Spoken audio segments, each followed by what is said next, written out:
Olá, amigas e amigos do NEAF, tudo bem com vocês? Bem-vindos ao Top Atualidades, semana de 23 de janeiro a 29 de janeiro de 2022. Vamos dar uma olhadinha no nosso mural de notícias?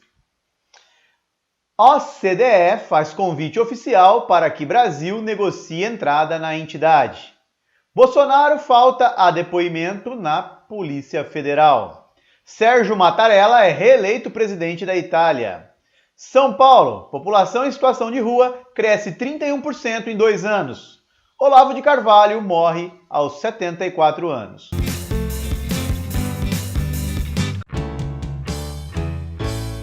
Como é tradição no Top Atualidades, vamos para a nossa notícia de destaque. OCDE faz convite oficial para que o Brasil negocie entrada na entidade. Vamos entender o que é a OCDE e o que este convite representa. Então, quando a gente fala de OCDE, é Organização para a Cooperação e Desenvolvimento Econômico. Vamos grifar, galera? Pega a canetinha aqui. Vamos lá. Organização para a Cooperação e Desenvolvimento Econômico, OCDE. Ela tem sua origem no pós-guerra. Em 1948, foi criada uma organização, até com outro nome, né? Era OECE, que se restringia à recuperação econômica da Europa. E aí ela deu tão certo que em 1961 ganhou um novo corpo, um novo nome, OCDE, incorporou Estados Unidos, Canadá. E o que a OCDE faz? Imaginem que esses países membros cooperam, tá? Eles dividem ali discussões sobre políticas públicas, sobre desenvolvimento econômico e acabam cooperando entre si. Atualmente, nós temos na OCDE 38 países. Pela OCDE incorporar países como Estados Unidos, Canadá, Alemanha, França, Japão, o grupo também é conhecido como Clube dos Ricos, Clube das Nações mais desenvolvidas do mundo. E aí eu chamo a atenção a alguns países da América Latina que compõem a OCDE. Nós temos o Chile, Colômbia, o México e o último país a ingressar na OCDE em 2021 foi a Costa Rica. Tá? Então, essa é a OCDE, um grupo de países que coopera, que desenvolve políticas públicas comuns, que busca o fortalecimento e desenvolvimento econômico. Tá, Márcio? Beleza, já compreendi o que é a OCDE, mas está falando aí que o Brasil, né, a OCDE fez um convite oficial para o Brasil. Desde 2017, o Brasil pediu para integrar a OCDE. Então, desde 2017 foi formalizado esse pedido brasileiro. Tá? Beleza. E Márcio, desde então isso ficou parado?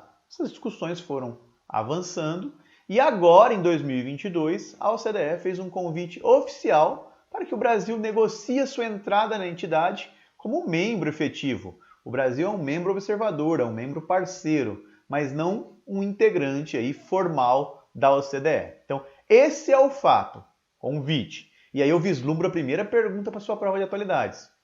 Podem perguntar para você qual grupo, qual entidade internacional fez um convite oficial para que o Brasil negocie a sua entrada? A OCDE. Não só o Brasil, isso é importante, vamos grifar aqui.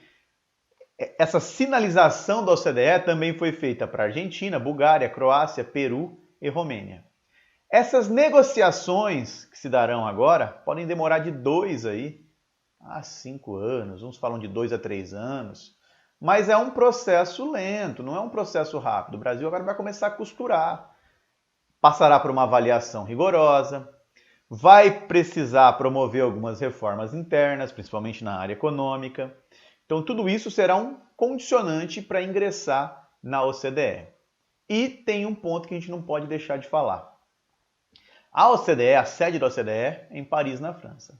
Coincidentemente ou não, o Ministério das Relações Exteriores da França, o presidente francês já declarou isso em algumas oportunidades, publicou uma nota oficial, pós esse convite, de que não vai aceitar o Brasil na OCDE, se não houver ações concretas de combate ao desmatamento e mudanças climáticas. Vamos lembrar que a política ambiental brasileira, hora e outra, é criticada pela comunidade internacional. Inclusive, um acordo que vem sendo discutido entre o Mercosul e a União Europeia, uma das travas desse acordo é a política ambiental brasileira. E agora, novamente, nós vemos isso em tela. Então, a França disse: eu não aceitarei o Brasil na OCDE se o país não desempenhar ações concretas no combate ao desmatamento e mudanças climáticas. Então, muita água vai rolar nessa discussão. Por hora, quero que você tenha em mente aí, anotadinho no caderno, que a OCDE fez um convite oficial para que o Brasil negocie a entrada na entidade. Acho que é por aí a questão que vai pintar na sua prova. Beleza? Eu volto daqui a pouco com as demais notícias da semana.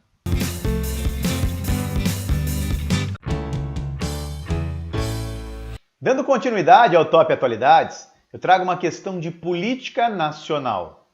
Bolsonaro falta a depoimento na Polícia Federal. Vou explicar o fato primeiro, tá, pessoal? E depois eu falo algumas características importantes para a prova. Então, o presidente Jair Bolsonaro, ele deveria comparecer na Polícia Federal para efetuar um depoimento. E aí a primeira característica que eu peço para você gravar. Em que local o Bolsonaro deveria comparecer para efetuar um depoimento? Na Polícia Federal. E nesse local, né, nessa oportunidade, ele faltou. Então esse é o fato. Então, faltou a um depoimento na Polícia Federal. E enviou um comunicado, né, uma declaração, dizendo que exerceu o seu direito de ausência ao não comparecer para prestar o depoimento. Tá? Mas tem uma dúvida, por que o Bolsonaro deveria comparecer na Polícia Federal? Para a gente entender isso, vamos voltar para 2021. Em 2021, no Brasil, se acentuou um debate sobre a volta do voto impresso. Lembra disso? No mês de agosto, então, de 2021, estava fervilhando, porque nós tivemos na Câmara dos Deputados uma discussão, né, a votação de uma PEC que propunha o voto impresso. Então, neste período, todo mundo fazendo campanha, né? Os defensores do voto impresso fazendo campanha, aqueles que são contrários também fazendo campanha. As discussões ficaram muito polarizadas em um país já polarizado, né? Mais ainda, mais polarizada. Beleza. E aí, o presidente Jair Bolsonaro, em uma entrevista, em uma das lives que ele realizava em rede social, ele divulgou, ele vazou, esse é o termo utilizado na época, algumas informações sigilosas. Informações de um inquérito da Polícia Federal, que ainda estava em curso, sobre possíveis eventuais ataques às urnas eletrônicas nas eleições de 2018, ao sistema do Tribunal Superior Eleitoral. Então ele vazou esses dados. Tá? Esta investigação, este inquérito, ele tinha um caráter sigiloso, não poderia ter sido vazado. Diante do fato, o TSE enviou uma notícia-crime ao STF, pedindo para apurar, né, essa conduta do presidente. O ministro Alexandre de Moraes, do STF, acolheu essa notícia-crime, então, e desde então, né, foi aberto aí todo um processo para averiguar o caso. Eis então que o presidente Jair Bolsonaro foi ali convocado para depor na Polícia Federal. Esse depoimento já deveria ter ocorrido em 2021, mas foi pedido aí um prazo maior. Neste ano ainda a AGU, a Advocacia Geral da União, fez um pedido, entrou com um recurso no STF para que o presidente não precisasse comparecer, mas o ministro Alexandre de Moraes rejeitou o pedido. E aí o presidente não compareceu. Este é o fato, tá, pessoal? Possíveis questões para sua prova de atualidades. Podem perguntar para você o nome do ministro do STF que rejeitou o pedido do presidente Jair Bolsonaro para não comparecer a um depoimento na Polícia Federal. Ministro Alexandre de Moraes. Ou uma questão mais inteligente pode perguntar o motivo. Por que o presidente Jair Bolsonaro deveria depor na Polícia Federal? Está associado ao quê esse depoimento? Ao fato de Jair Bolsonaro, em 2021, divulgar dados, documentos considerados sigilosos sobre um inquérito da Polícia Federal sobre ataques ao TSE, beleza? Fica de olho nesse caso, teremos muitos desdobramentos ao longo de 2022. O tema tem relação com urna eletrônica, com voto impresso, sugestão de leitura. Entenda o inquérito que apura se Bolsonaro vazou documentos sigilosos. Política internacional. Sérgio Mattarella é reeleito presidente da Itália. Pessoal, na Itália, nós temos ali a escolha do presidente, é uma eleição indireta, tá? Membros da Câmara, do Senado, membros regionais, escolhem o presidente. O atual presidente da Itália era o Sérgio Mattarella e agora ele foi reeleito. Tem uma peculiaridade nessa eleição, ele nem candidato era, né? Ele nem gostaria de continuar, mas foram semanas de impasse, semanas de indefinição. E eis que o nome do Sérgio Mattarella acabou sendo uma saída para o parlamento italiano, um nome que gera um certo consenso e pode garantir uma estabilidade da Itália. Vamos lembrar também que o presidente na Itália não exerce assim um papel principal na política, né? Ele tem um papel secundário. Lá o principal papel está concentrado naquele que seria o primeiro-ministro, o Mário Draghi. É um chefe de Estado, tem um poder ou outro, mas é muito limitado. Tá? Então, Sérgio Mattarella é reeleito presidente da Itália. Como esse tipo de questão aparece na sua prova? Virá um enunciado dizendo que após semanas de debates, ocorreu ali um consenso e o parlamento de determinado país escolheu reeleger Sérgio Mattarella. E vão perguntar para você em qual país tal fato ocorreu. E aí, gente, Mattarella tem um nome mais italiano que esse? Ó. Cannelloni, Rondelli, Mattarella. Esse é nome que nos remete à Itália, né? Então, Sérgio Mattarella na Itália, reeleito presidente. Ok? O tema tem relação com política internacional, com eleição na Itália. E aí uma sugestão de leitura, entenda as funções do presidente da República na Itália. Questão social no Brasil. São Paulo, população em situação de rua, cresce 31% em 2 anos. Um fato curioso, em 2019, a Prefeitura de São Paulo efetuou um censo da população de rua. O próximo censo estava previsto para 2023, 4 em 4 anos, tá? Então, foi feito em 2019, o próximo seria em 2023. Para tentar entender os efeitos da pandemia nesta população, foi antecipado. Então, em 2021, a Prefeitura de São Paulo realizou um novo censo.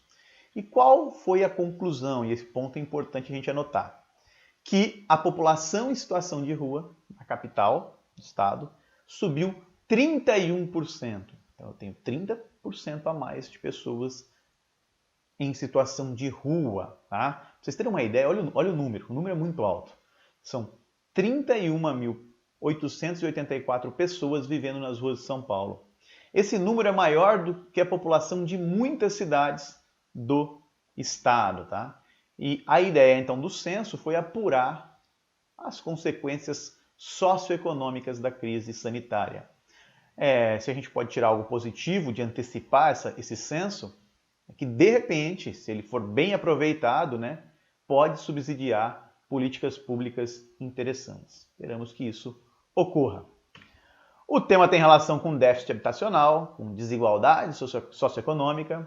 Sugestão de leitura? O próprio censo. Censo da população em situação de rua 2021. O link te joga direto para lá. E aí, para fechar as nossas notícias da semana, eu trago uma questão que envolve política nacional, envolve o aspecto cultural. Olavo de Carvalho morre aos 74 anos. Viu essa notícia? Mas quem é Olavo de Carvalho? Olavo de Carvalho é uma figura que é adorada por uma parte da população e repudiada e demonizada por outra parte da população. Tá? Olavo de Carvalho residia nos Estados Unidos. Ele havia sido diagnosticado com Covid-19 mais ou menos uma semana antes, estava internado e faleceu. Importante, né? Vamos agora pensar na figura do Olavo de Carvalho. Ele, apesar de não ser ele não é formado em filosofia, tá? Ele se intitulava professor de filosofia, tem mais de 40 livros publicados, cursos na internet, e ele ficou conhecido no Brasil, tá, como um dos pais do conservadorismo brasileiro, um dos pais da extrema-direita brasileira. Tá? Ele é considerado também um dos principais influenciadores, se não o principal, do presidente Jair Bolsonaro e dos seus colaboradores próximos. Né? Alguns dizem assim, Olavo de Carvalho criou o bolsonarismo. Tá? Este é o Olavo de Carvalho. Como eu disse, uma figura que alguns gostam, outros demonizam, faleceu em 2022. Como o Olavo de Carvalho pode aparecer na sua prova? De duas formas. Posso ter um enunciado falando de características, tá? E perguntar quem faleceu.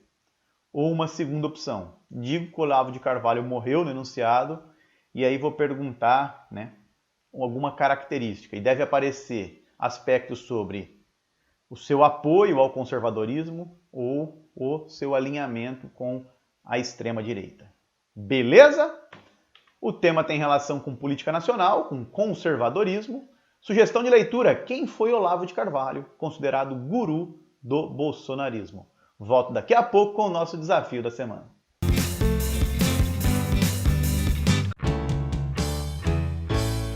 Desafio da semana em tela, pessoal. Uma questão elaborada pelo professor.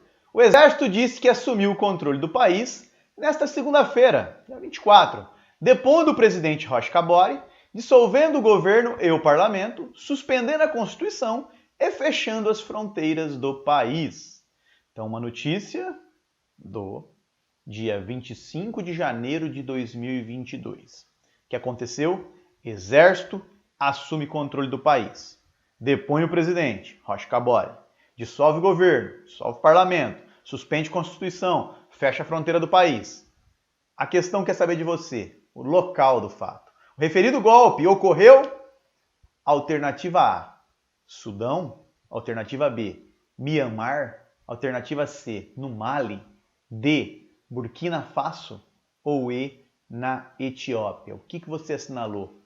Pausa o vídeo para responder. Mas será que vai cair isso na minha prova? Alguém aqui fez a prova? Agora, terceira semana de janeiro, São José dos Campos, Câmara Municipal, caiu uma questão mais ou menos assim, tá? Lá falava só de uma situação de emergência no país. Não falava de um golpe. Agora eu estou trazendo um golpe. O que você marcou? A, B, C, D ou E? Já digo para você, o país aí na alternativa A teve golpe nos últimos anos. O B, Mianmar, também. Mali também. Burkina Faso também. E aí? Quem que você assinalou? Pensando em 2022, a alternativa correta é Burkina Faso. Então, de fato, o exército assumiu o controle do país, dissolveu o governo, fechou fronteira. A alegação do exército é a seguinte, de que o governo não tem capacidade para unir a população. Então, era necessário um golpe para fazer tal processo. Fica de olho, a gente costuma desprezar fatos ocorridos na África, na Ásia, e hora e outra eles aparecem nas provas de atualidades. Beleza? Agradeço a companhia de vocês e até a próxima semana. Um abraço, meus amigos. Galera, gostou do vídeo? Que bacana! Então clica aí, né? Dá uma curtida, faz um comentário se você puder e inscreva-se no nosso canal do YouTube. E deixa lá no sininho, ao clicar, você recebe as mensagens também de notificação. Visite nosso site e conheça nossos cursos preparatórios para concursos públicos. Muito obrigado!